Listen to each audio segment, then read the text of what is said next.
Those of you who have hives on the heather moors should now be thinking about bringing them back. As you can see, the heather has passed its best and they are hardly likely to bring in much more.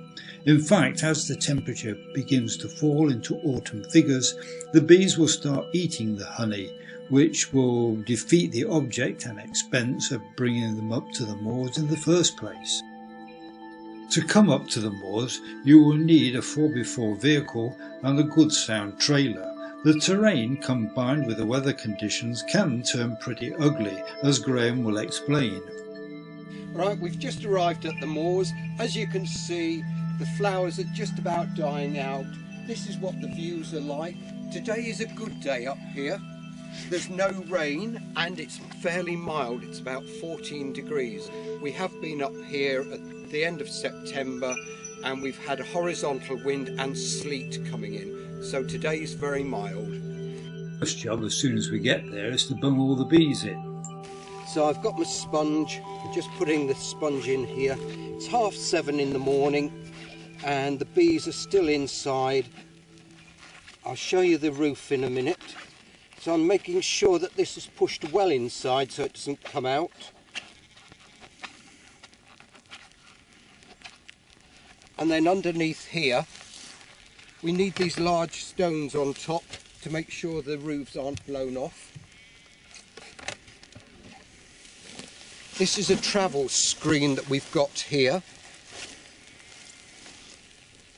And that's when we go back, what we do is we leave the lid off so that the bees get fresh air inside so they don't cook.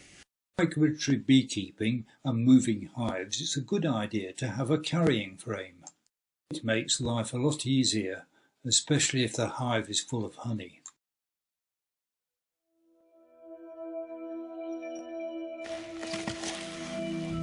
That's the first one under.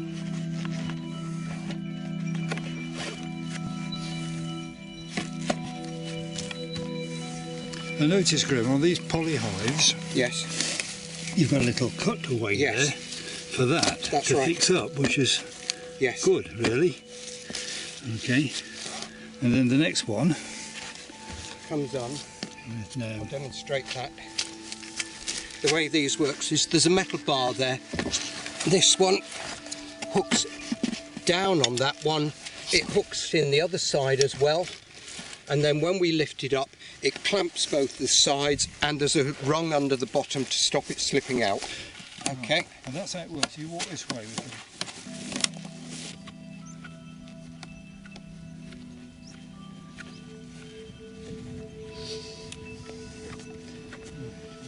All this lot, Graham, has got to go into our vehicles. That's right. So how the hell are we going to do that? Bit of ingenuity. We've got to do some thinking. Yes. Right, let's see what we can do. Right, Graham, we're all strapped up. Great. All is safely gathered in. It is? Yeah, my vehicle's like a TARDIS. It's bigger on the inside than it is on the out. Yes. So I can get all these hives in, you see. You've also got a spare bumblebee in there as well. Yeah, and the trailer as well. Well, is there something in the highway code about unsafe loads? I believe there is. I think we're okay though. This is just going down the track until we get down to my car and then we're going to resort it. And so don't get worried. That's right. Yeah, okay, but I've seen more precarious loads than that around. Yes, yes. Finally, we get the bees back home safely, and I normally give them about 24 hours to settle before I start having a look at them. To start the proceedings, I usually have a well-lit smoker. I insist on giving them a lot of smoke. The reason for this is that I don't use a queen excluder, so plenty of smoke will drive the queen down to the bottom. Over the years I've been taking bees to the moors. I have never had a queen laying in the super. After the beginning of August, the queen excluder becomes a honey excluder.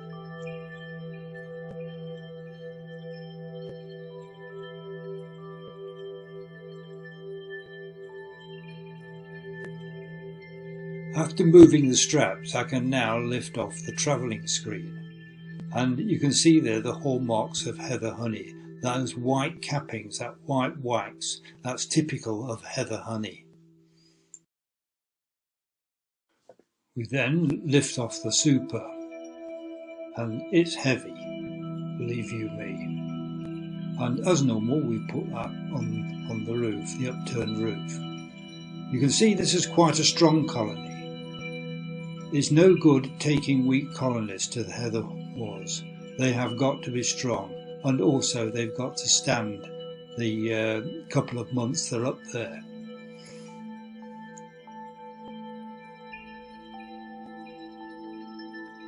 Just give them a little bit more smoke to drive them off the top frames, and then we can put the clearer board on, which in this case are DerbyshireBKAs.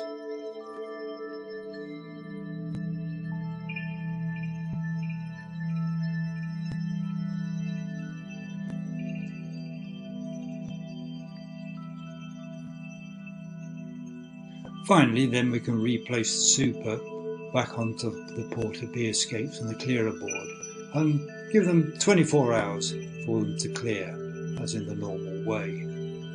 Temporary, we can put the travelling screen back on to stop any robbing and stop any bees getting into the vacated super.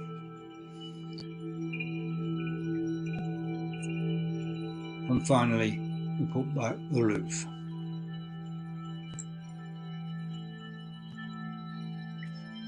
Heather honey is thixotropic. It's like jelly. You can't spin it out in the conventional way. It won't work. The only way is to scrape it into a tray or bucket and then press it out in a heather press.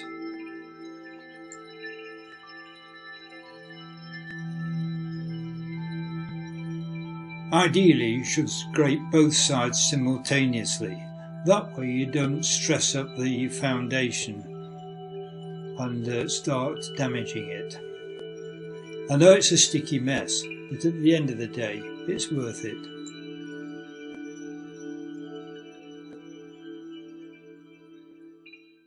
At his mum's kitchen, cleaning up and preparing for filming today.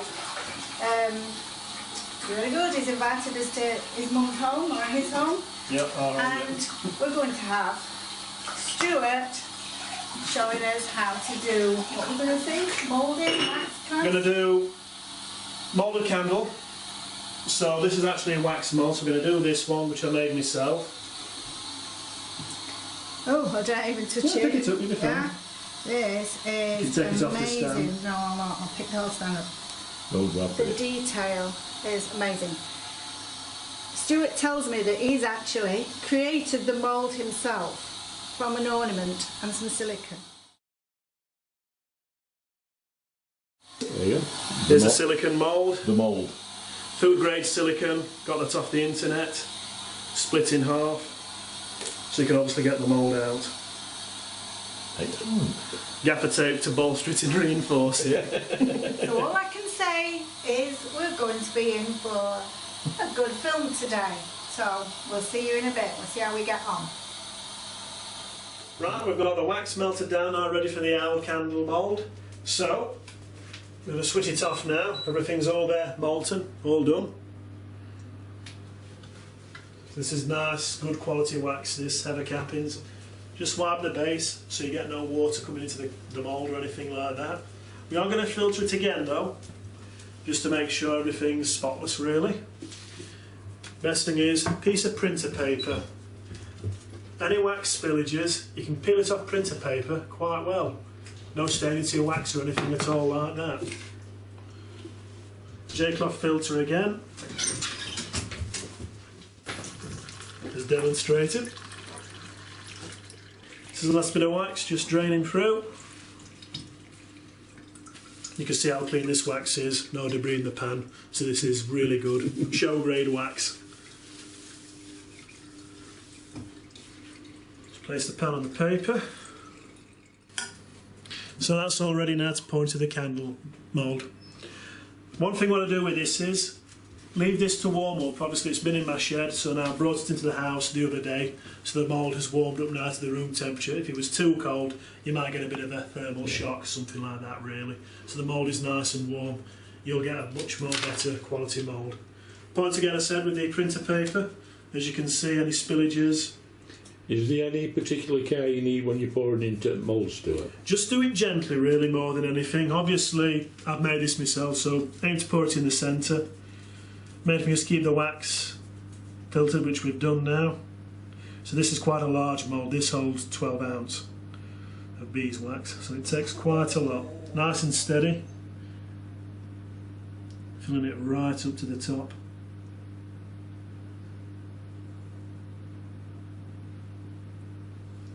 And that's it. Just got to leave that now to set. This is a large mould. Leave this overnight. Don't even attempt to try and take it out after a few hours. It will still be really warm. And that's it. So what Stuart's done for us now is put the heat on the hob.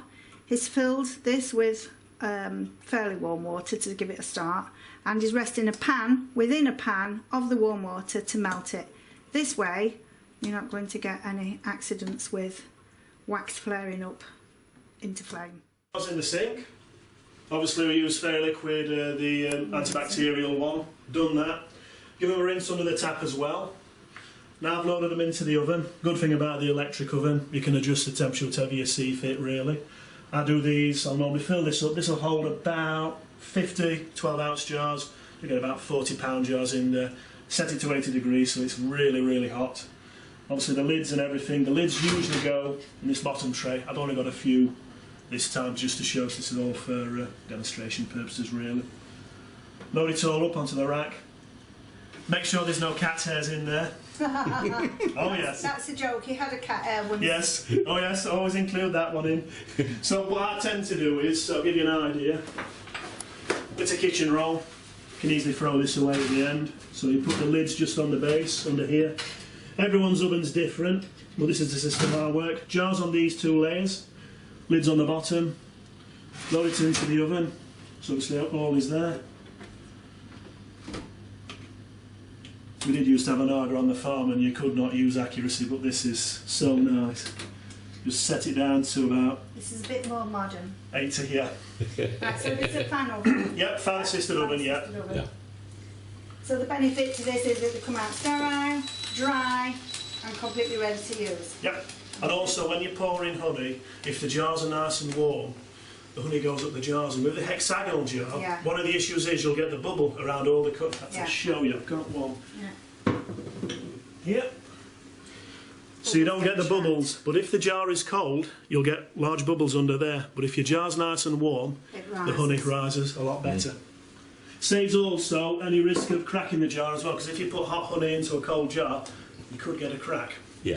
At least that way, warm jar, warm honey. That's how we do that. Meanwhile, it sounds like we're getting some warmth rising on here.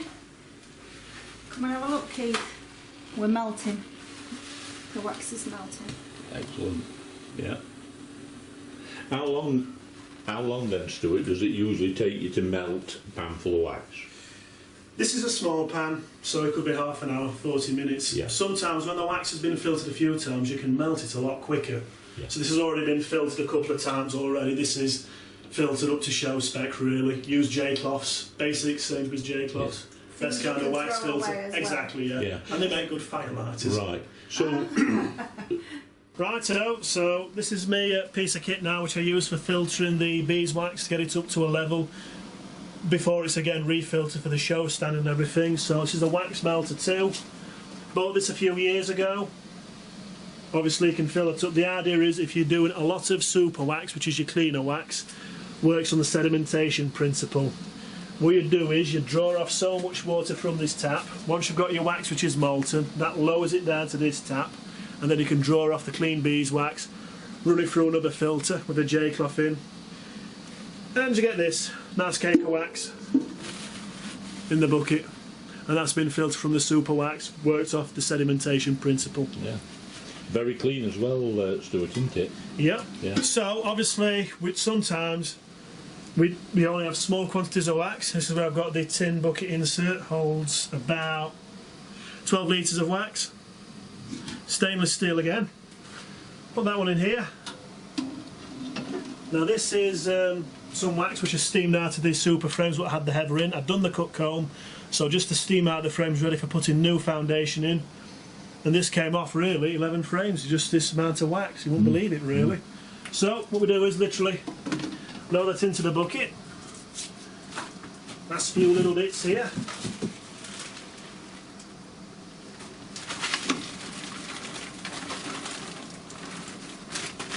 And that will then just melt down. And we'll use one of these buckets, this one in particular, already. So once that's melted down, we'll get the sieve. And filter it through that. J-cloth. Good old J-cloths again. But to do a wax mould, when it's ready, we'll put so much of the water out of the bottom, which is the same temperature as the molten wax, into this bucket. The water, of course, is clean. The idea is, when it's cooled down, your cake of wax will pop out of that mould a treat. Sometimes people put the wax straight into the bucket. You'll never get the mould out. When you've got so much water in there, you can release these really well. And I suppose if you do that, Stuart, as well, if there is any little bits, it will come down in the water. Yeah, also they'll filter down to the bottom. So here was another bigger cake of wax, what we did. And yeah, that you can just see there where the little bits filtered down to the bottom, so we just picked those off. Yeah. And that's another one. That's only gone through the filter once, but you can see how clean that is. Very clean. That'll again be filtered when it's needed for candles. You can smell the aroma on that. Smell it from here, yeah. Yeah, it smells good. Smelly vision. Yeah, That's- smelly vision. And that's from the old super frames, would you believe? So you can get quite clean wax using these bits of kit. Yeah. And that's that. How much do you think that weighs, Stuart? Roughly? I bet you'd be getting £6–7. That might be underestimating there. Yeah, This will be going for candles though, because it's nice clean wax. Yeah. But obviously the darker frames from the brood cappings, that will go into the wax exchange in the next couple of weeks. Yeah. That'll save me a bit of money on foundation. Yeah. Yeah. Obviously you just pay for the wiring for your brood frames. Yeah. We do that with ours. Excellent. So should we leave that now then, Stuart? If you want to see the other bit of kit I've got, Well, yeah. so Yeah, let's that's boil away. melting quite nicely, Stuart, that. Not take long at all. We've obviously altered the dial now, so we're on to boiling. Yeah. Now then, this is the other bit of kit I use.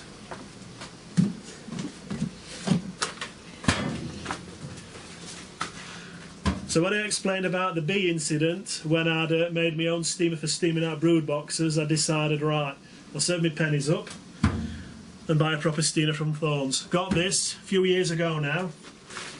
Good thing about this is the wax only comes out of here molten, so you don't get the problem with the bees. Yeah. Steamer is there. Yeah. Literally plug it in, and this kind of steamer that is sold with this seems to reach temperature really quick, so you're not long. And you can literally load this up. There's the pipe, of course, with the steamer. Yeah. Connect that up to the back of the box. This I do normally at evenings. Lift this out. Obviously, you've got the cage.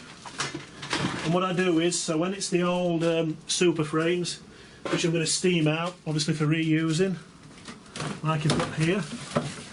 That's some old hive insulation there. So they're all steamed out ready. Reinserting with wax. Yeah. And they're manly frames, so they're quite decent ones to use again. Destination for the old frames though, which is the brood ones. I never resave brood frames. Obviously, with the old brood frames, I never bother to steam these out. For what bit of cost it is, if it helps to keep disease down, once I've cut out the old wax, melted that out with my melter over there, we'll break up the frames for kindling. Excellent kindling, bit of wax on there. Yes, some people might argue the cost of buying new frames, but when everything's new, what goes into the hive, new frames, new wax, you're keeping disease down, that lovely new smell, the bees seem to work with a bit more enthusiasm, and with the cost of kindling, it's a lot cheaper. So obviously this is the insert, And that's steel cage, Yeah, you've got all the mesh, yeah. and this gets up to temperature. Normally takes about 20 minutes for that boiling. You can steam it. I can get about 11 super frames in there. You can get those steamed out in about 15–20 minutes, less sometimes. They come out red hot. You literally just leave them to dry out. But once those frames get older, once you've had another steam, they will be broken up for kindling. Yeah. Keep everything nice, clean and tidy. It's easier to work. Right, so when you've steamed these, Yeah, are you having to scrape any wax out of joints or is nothing it at all all. done? This So they're steamer perfectly gets ready for everything using. out. Yeah. Yeah. In fact, we'll show you one. This is a manly frame, so you can look straight down there. Yeah, that's right. Steamed all out, so we've got rid of any potential spores or anything. Yeah. Any wax moth larvae. Excellent. Yeah. You can even see, as I just pulled that out there, Ready to reuse. Yeah. all ready to reuse. Clean. Everything's clean. Right, so temperature wise, what I'm doing to melt this wax, I've set this to where it says Coxton. Now, I'm not sure what that means, but it goes up to the boil, so I would say this water here is set to around probably 90 degrees. It is physically boiling. Yeah, isn't it's it? physically boiling. Yeah. But we're not damaging the wax because we're melting it. We're not destroying the aroma. As you can smell, there's the heavy aroma. Yeah. We've got a bee that's come in thinking, It I want smells to- all right yeah, in here. I'm Yeah. coming in there. So we're not going to burn it because it's not in direct contact with the elements. Yeah. But obviously when I'm doing my dipped candles, I turn it down to 60 degrees. Right. So obviously you're not going to be too hot then. Yeah, and I suppose that it does it a little bit slower as well. Exactly, yeah. Yeah. Well, this will soon melt it down though. I could set it to 60, but I'm going to be here a long time, Yeah. using more energy. There, as you can see, it's boiling. So Yeah. obviously with our altitude, it won't be 100 degrees because it'll be 100 degrees at sea level boiling. So this will be about 90, Yeah. I would guess. Yeah. We can see now we've all nearly melted Nearly down there, in that yeah, short nearly space of there. time. So a little bit of wax, but it all adds up, and this will make some nice candles. You can see that how clear that is. There. And that's just a bubble on the top. So a quick pick. Don't do what I'm doing. Don't do this at home. I have asbestos fingers, so yep, we're about done now. Right, So you can see even in that clear, what we thought was clear wax, you can still see that debris. And some water in the bottom. isn't there? Exactly, yeah, there's a bit of water, Yeah. and that had been left to dry. Yeah. But that's good enough now, it's Yeah. all liquid. So, what I said earlier, we're going to draw so much water in the bucket. This is so that we can release this moulder wax better. So I'm just going to use a top tap. So basically the wax will be floating on top Floating of that. on the top, yeah, because wax is lighter than water. So what you're putting in there, about a couple of inches then, Stuart? Yeah, about a couple of inches. So, I mean, if you add only a very tiny amount, there's a very good chance that wax would stick to the bottom. Yeah. Well, at least we're given a couple of inches of depth with the water. Be easy to get the mould out. Yeah. If I did the larger cake like I did, I would probably have about that much depth of water, Yeah. just because there's more weight. Yeah. But for this one, that's plenty. Got the nice, I've got all different sieves. This one's my clean wax filtering sieve. No debris or anything like that on it. So we're good to go. Yeah. Straight on top of the bucket. Little hard tool just to stop it, the sieve falling into the bucket like that. Improvisation. Hints and tips. J-cloth.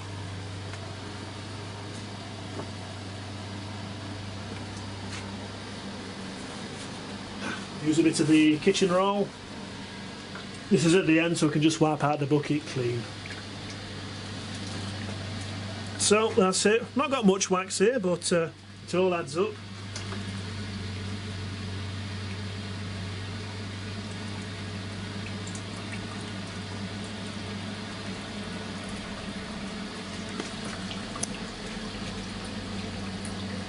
It's surprising how fast it runs through there, Stuart, isn't it? Doesn't waste any time at all with those. Because it's a large filter area, it can process it quite quickly. Just going to give a quick wipe just to get rid of some of the larger bits of debris, yeah. That's it. Yeah. That's good to use next time. At the end of the year, I would clean this down fully, so it's all packed away neat and tidy, ready for the new year. But there'll be some more wax to filter with this yet, so we're just giving it a quick wipe to get rid of the excess grime. Yeah. That's right. And we have it hot water bottom as well, so it'll be a decent set on it rather than primed. Yeah.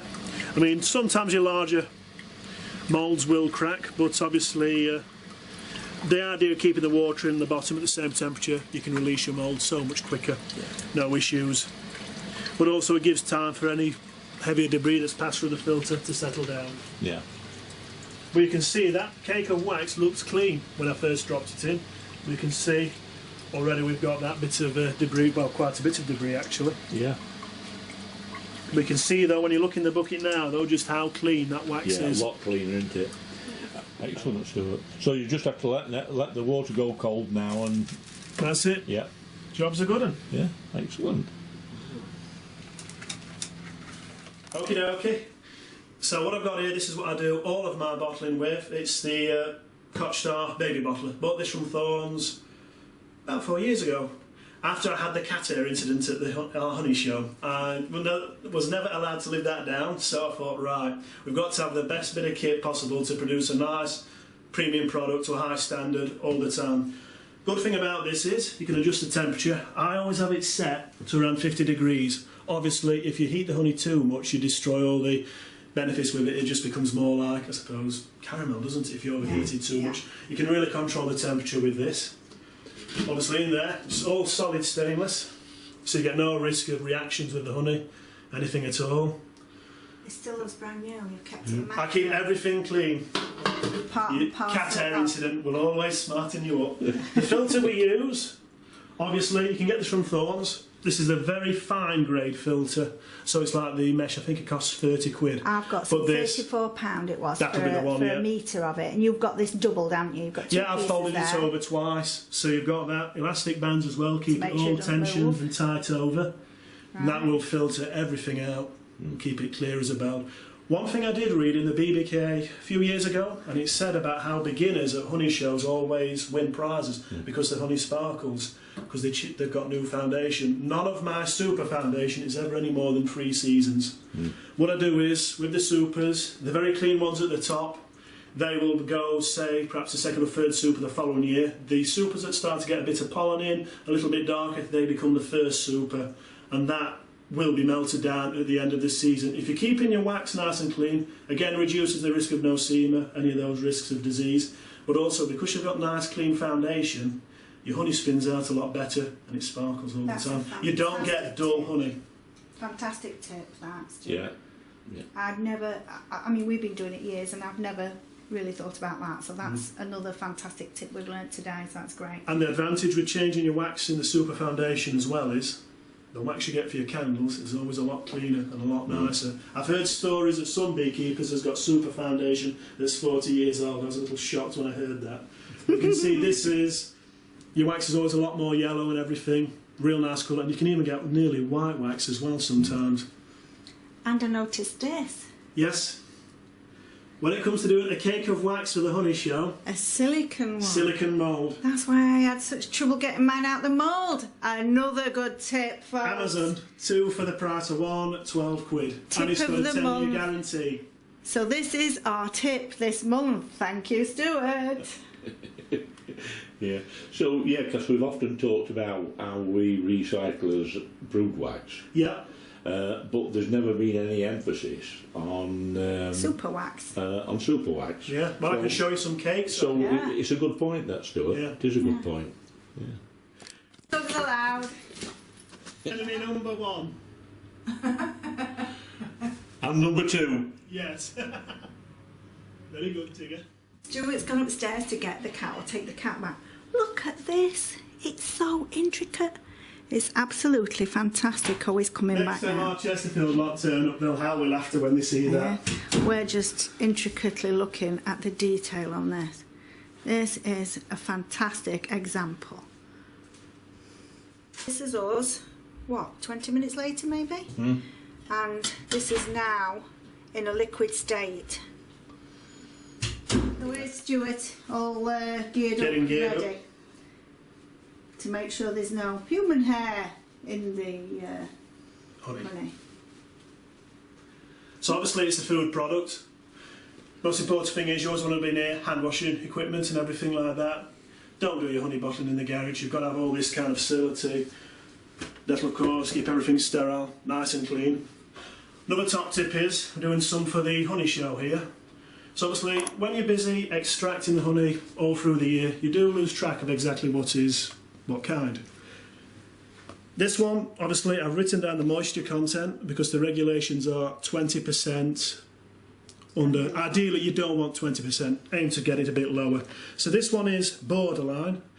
But what I would do is, obviously when I'm bottling a lot to sell, I would mix this honey with one that's a lower moisture content, like your oilseed rape, which could be 17%. Yeah. Beauty about having the, obviously, writing down and recording your moisture content, you know exactly what to blend. Another little thing I do is, some flavours really stand out to you and you think that's nice. Obviously there's a mintiness in this, which is lime. There's a dark colour. Now where the bees have been working, there is chestnut trees. Obviously the lime is in there because I can taste it. And it's quite a dark colour as well. We'd have to check it with the grading glasses first, but obviously this mark identifies this as fit for putting in the honey show. Yeah. This has been in a warming cabinet overnight, set to 40 degrees. Oh yeah. So that'll speed up the job. Well, just warmer than blood temperature. Yeah, just that, so you're not destroying the delicate aromas.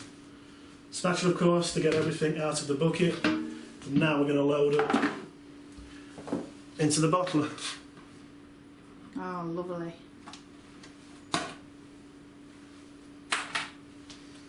Tip with these buckets, always be careful. Just a minute. So we've got a little bit of granulation still, but this bottle will soon deal with that. Oops. Let's stay still a little bit better. Sorry, coming, but we're too late. So obviously you can sometimes still get granulation, even in the warming cabinet. You can leave it overnight. It does take time to get rid of that, but this will soon clear that up quite quickly. And obviously all the honey, when I extract it, I run it through a 2-stage filter as well, coarse mesh, fine mesh, stainless steel. Yeah. So what's going into all the buckets is already well filtered. So put the lid on now. That stops any unexpected things falling into the honey. Cat hair. Yeah. So prior to you pouring the honey from here into there today, I'm assuming you would already filter it through this. So it goes through all the honey. As soon as I extract it, it's easy to do when it's warm off the hive. Pass it through. Of course, obviously that gets most of the larger bits, any wax or anything like that. Goes through the fine mesh. So what you've got in the bucket is already very clean. Yeah. That filter just finishes it off, just to be fine and standard. Jars are done, Stuart.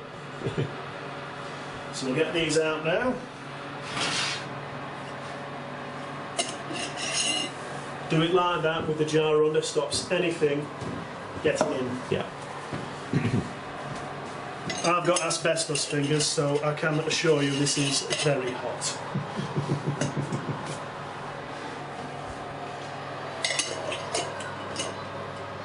So we're not going to mention the health and safety then, Stuart? No. No. Normally, what we do is I'd usually allow these to cool down a lot more than this, but just obviously for the demonstration. So we're going to obviously do a cake of wax, which is a requirement for the honey show. Most important thing is we've already done it now. We've got the oven preheated. I'm just going to knock this down now to 65 degrees. Reason is, if you go too hot with your wax, you can actually burn it a little bit or darken it. Yeah. So and you can lose. You can't lighten it, can you? Exactly. So we're just going to turn this one down a bit, and this is for the silicone mould here. Obviously, we'll just give it a quick wipe with a cloth. I was just going to say, make sure, because I went and stood that in it, so just make sure it's all right for you. Yeah, we'll give them a quick wipe with the kitchen roll, which is here.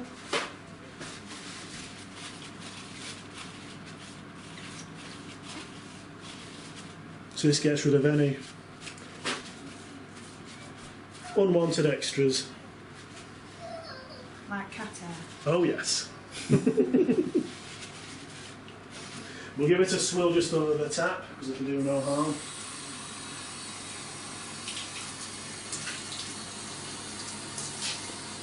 I haven't used any silicone containers even for cooking in yet. It's the essential part, isn't it? The cleanliness is a major part of your processing, whether it's like, wax or honey. Yeah, it's like Stuart says, it's the kit as well, if you've got the right kit.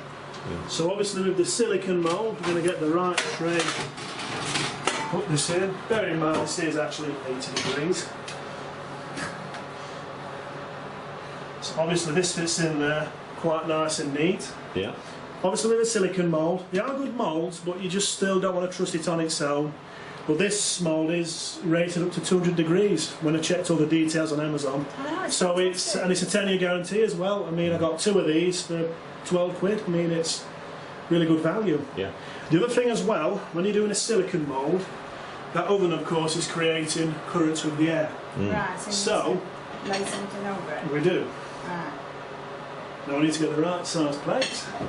And the main thing is as well, we're going to warm this plate up as well to the same temperature. If this plate was too cold, we'd get the rippling effect on the top of the wax mould. So obviously we know this plate fits there nicely. So we're going to get this plate warmed up as well. Just put this in the oven. And put that just there. This is of course, as we said, set to 65 degrees. Get everything preheated. So that'll take them drops of water away as well. Exactly. Okay. Loading up. So we'll now leave that for around half an hour. That'll get it all warmed up. Treat. It's looking good, Stuart. You can smell Very the good. aroma of the lime just slowly wafting off there. Yeah. So as you can see, it's already nearly now liquefied in that short space of time, and it's only been on really 10-15 minutes. So again, we're just stirring it to keep all the temperature even and everything, creating no hot spots, anything like that. Another advantage with the wax melter, and of course the honey melter which I'm using here, evaporate the moisture off as well on the lid, so you can keep wiping that away. Yeah. It's really good for Removing getting the moisture. excess moisture. This was something I didn't know it did till I'd used it a few times. Yeah. And it's surprising just how much water this can evaporate off. So we'll not be far off with this now, it's getting there. Yeah, so the actual 19% might be, what was it? Reduce it, 19? 19.8, yeah. Yeah. You need your camera Could- facing what you're looking Could be, that could actually be a bit lower now, couldn't it? Yeah, Yeah. it'll certainly help to reduce it. But So even, that's another hint. yeah, far off now, another 10-15 minutes, we'll all be ready to pour that into the wax mould and everything. Can I ask a question? Go on. How do you know it's nearly done? More than anything, judgment. So you can see now, I can see Experience. straight through, yeah, through Oh, so experience it's and practice. clarity. Yeah, there's a lot of Okay. clarity there. There's nothing at all. We're about there now, not far off at all. We've just turned it down a little bit on the water because you've just got to make sure it doesn't overboil. Because now this water's up to temperature. It could spill. Yeah, so just got to keep an eye. So we've just turned it down a bit more. Well, that wax will be good. Give this another 5-10 minutes in here, and then we'll know that'll be all nicely warm through. There'll be no thermal shock when we pour that hot wax into the mould, and it'll all keep it all nice and even. That's the idea, keep it even, no ripples. Do the cake of wax mould, what was going to go into the honey show. This is my wax filter, which I use, obviously Sainsbury's Basics J-cloths. Hang on a minute. A magazine arriving. All your major retailers do their own take on the J-cloths. They're all the same kind of product made. I think it's probably one standard company makes it for them all. Best wax filter going, costs very little money, and it's really brilliant as well. My mentor Jeff told me about these to use for filtering honey and wax. Just gets it to such a nice high standard. And didn't you say that you could recycle them after? Oh yes, they make excellent firelighters. Perfect. So we're going to literally just trim this down again, because even though this wax has been filtered several times, we're going to give it one last filter to get the cake of wax as clean as possible. Thing is, in the show you want to get it as clean as possible, then the judge has to take his time sorting out the best. If you've got any specks or darker flecks in your wax, he's going to knock it out instantly. And the main thing is as well, for the cake for the honey show, the paler wax, which comes from your supers and your cappings, is always the better one. It'll always get you better positive marks with the judge. So literally just an old sieve. The sieve has had it. Looks perfect for this job. Again, it's going to be double filtered.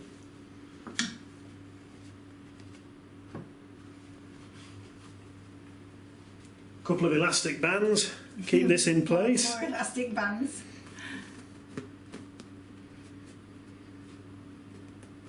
And obviously this is the jug which I use regular, nice and clean, but you can see the pale wax. This is used for just super wax.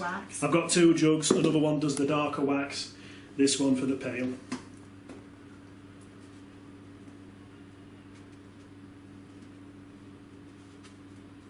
Just got to make sure everything's set up ready for this.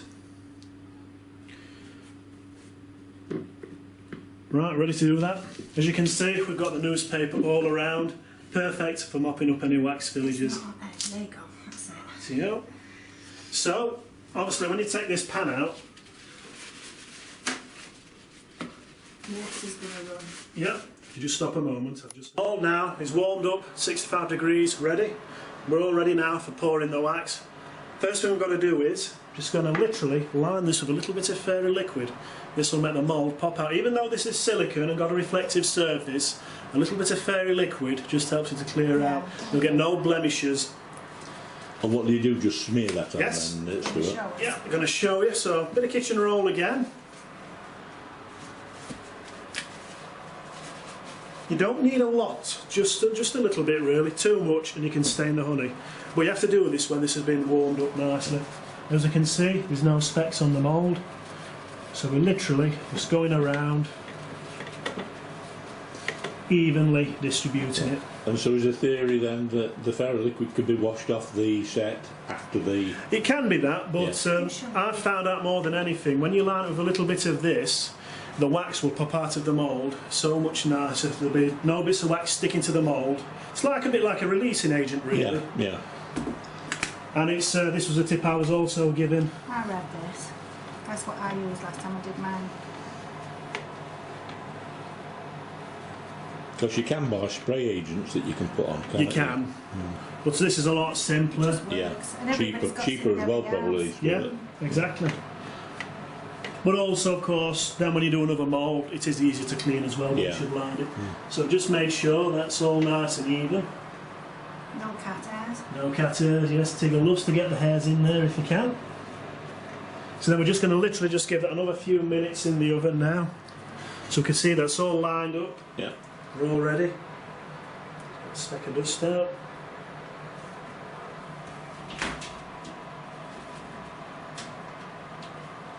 Always have a quick check. Now I'm going to put this back in the oven just for a few minutes. We've just given that a bit of time to reheat again after lining the silicone mould. We're all good now to start getting the wax filtered ready. So obviously you've just got to watch it as you don't get any water spillage. Ready? We're going to pass it through the filter now. And obviously we've got newspaper all around, so if we get any spillages, we get nothing on the tabletop. And this wax is already really clean. We're just giving it another filter in. You can see how detailed the filter is because it's taking ages to pass through. But again, for the honey show, we want the wax as clean as possible to get the best results.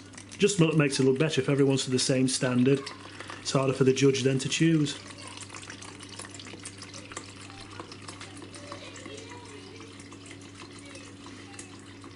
How many of these have you made for shows now then? Cakes of wax? Yeah. I've not been doing them for that long. I did originally use the, you know, the Pyrex mould. Yeah. Yes. I used to damage more wax cakes with that, and I thought there's got to be an easier way. So I did a bit of research. That's what I used. You can get results, and I know with the Pyrex you don't have any issue with the rippling. That you can Because they're very rigid, aren't they? exactly. But for me, it's a silicone mould every time. Some people don't approve of them, but the beads work hard. It's our duty to present their work in the best possible way. I think you're right. You're definitely right there. So obviously we've just used a cloth just to wipe the pan, nice and clean. Last few bits draining off. You can leave that last bit to just drain into the pan. So now that's the wax all there ready. Now we're going to get the mould out.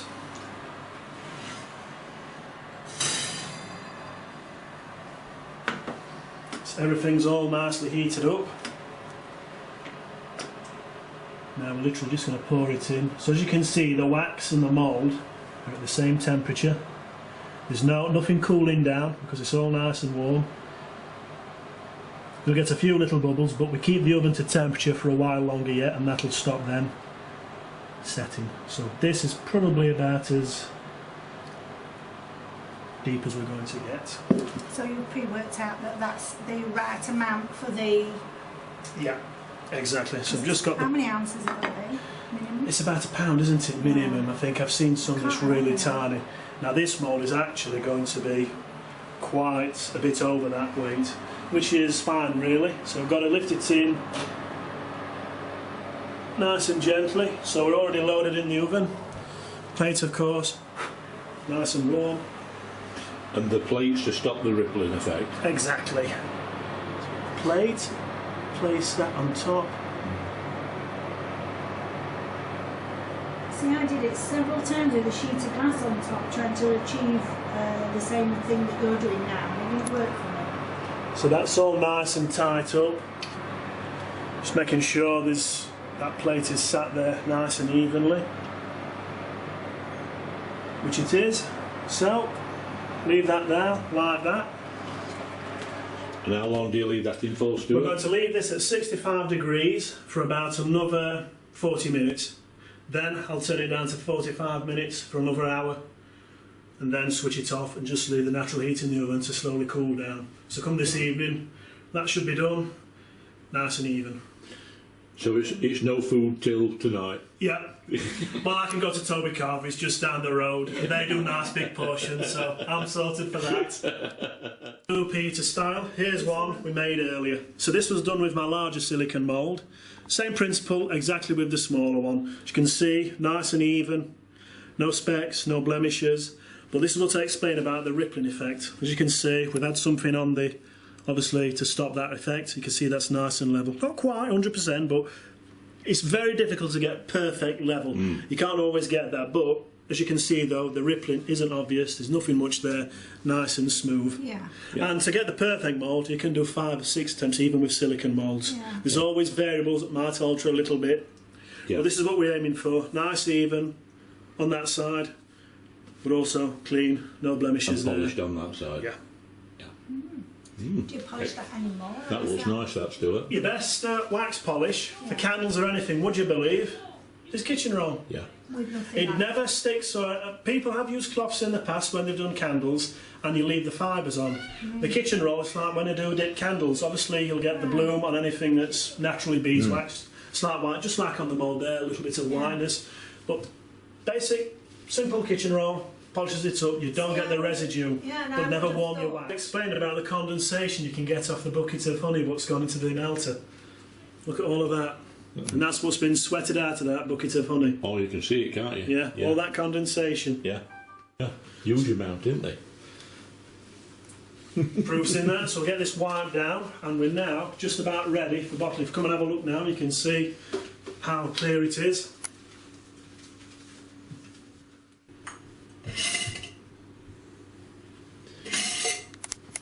One thing with the honey show as well is always keep the threads on the jar nice and clean, because they want to be able to unscrew them and look in. A judge hasn't got the time to go through every single jar. He wants to knock out, or she wants to knock out as many as possible before they go to the initial tasting phase. It's our job to make sure that we get to that initial knockout phase. So, got my jug. This just aids the pouring, everything else makes it a lot easier. Already cleaned. One last question before you start that. What about matching jars? If you matching jars, yes, that's another thing. So I get my jars from Tim, and obviously, so you want the same kind of design. And usually, if you get from obviously the same supplier, you won't have an issue. But you can see those two are the same. Yeah, that is another good point as well. Always make sure your jars are the same. I do this automatically now. But obviously the markings are the same on the base, same kind of pattern. But there is subtleties. Some will have like the stamp on the edge there, whereas the stamp's on the base. So obviously, our jars are matching. Your novice category is just a single jar, isn't it? So it's not too bad for that. But when you're doing your composite free jars, or obviously your pair of jars, this is what you do. Same kind of jar from the same manufacturer. Okay. So, I'm also going to start running this off now. If you wonder why that jar was under there, you always get the little bit just passes through the filter. Having that jar there is handy to save, and that's for us to enjoy. So we're going to start running this off now into the jug.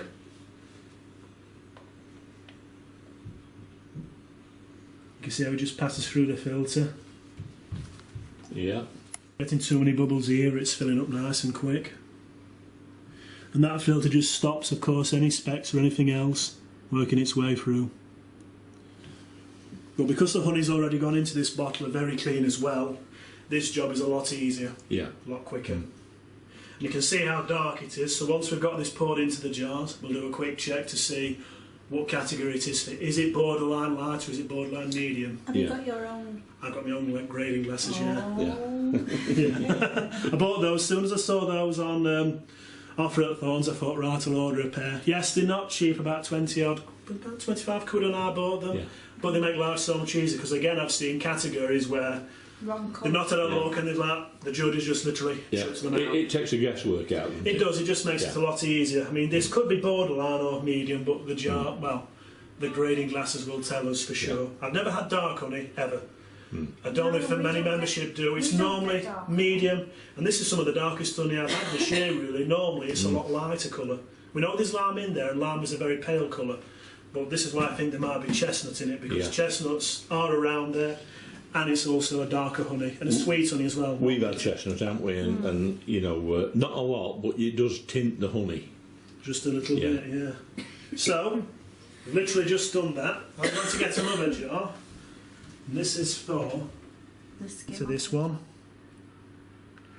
So I've already skimmed off that. So now what we're pouring in will be a lot cleaner. So obviously the jars are warm, runs up nicely. We can control the flow nice and steady. See how it's going up the jars nice and quick? Yeah.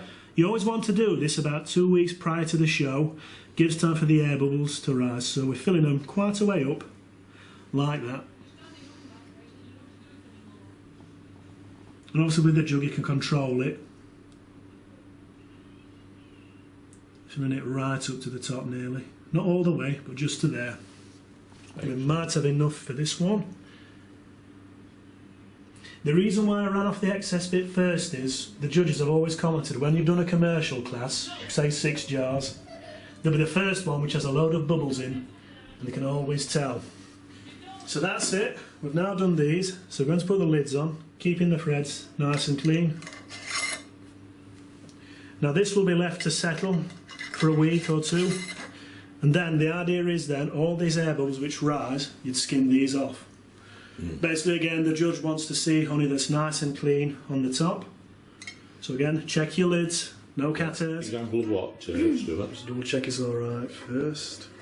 Yeah, it is. Right, so this is an example of a jar that obviously has already been done, so this is the final stage prior to taking it to the show. So obviously you unscrew the lid, there's nothing gumming up the threads. Well, look how that is nice and clear on top. No bubbles. No bubbles at all, not a cat hair. Yeah. So you can see that nice and clear. Reflection. And obviously when you hold it up to the light, as you can see, there's no air gap. No. If you can see an air gap there, there's a very good chance It's you're underweight. Underweight, that's right, yeah. What do you do? What, just your final bit before you go to the show? Do you polish the jars? Yeah, good old kitchen roll again, just wipes it down. Yeah. So you can just see. Yeah. You always want to check they've got no granulation to the light. I'm going to show you in a while my final check kit which I've got. Yeah. But you can see that though, nice and clear. And obviously when you're handling the honey for the show, try not to keep grabbing the base of the jar, try and hold it by the lid. Yeah. So obviously you don't want to get fingerprints, so always like that. Just keep your hand under, if you was to slip, you can catch it. We're now going to check what classes these jars can go into. So obviously there's 3 jars there. One's going to go into the composite class, one of 3 jars. That's the intention, that's why there's 3 jars. Right, okay. So 2 are going in as a pair, so these came from Thorns, obviously that's when I bought them. Proper Honey Show spec ones. Obviously this is the glass you'd check for if it's medium. And this one, which I've yet to use, we've used it at others at the show, and this is of course for your dark. So the idea between this is, if it is lighter than this shade, it's a medium honey. Right. If it's darker, if it's this shade, or darker, it's dark honey. So good thing is about the side of a white surface really highlights it. Can't really see it there because of light at window, but so yeah, if you put it there, I can tell against that. yeah. Yeah. Yeah. So if you just yeah, and then that's a lighter one. It is. So with this one, if it's lighter than this, it's a light honey. If it is this shade or darker, it's a medium. But obviously, you check it with that one if it was borderline really dark. We know it's not that, don't we? Definitely not that. So, just put the glasses there, so we're going to double check. Printer paper is always a good thing. Nice white surface, so we've got a nice white background to check. So obviously we're going to place it down there, and if we look at that, it is bang on the medium spectrum. Isn't it? Mm. Just about. Yeah. Just when you're looking for a comparison.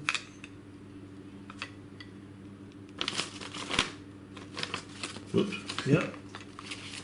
So put it in between the jars, it's exactly the same. So that is literally borderline. That'll be the line that's lightening it in colour. Yeah.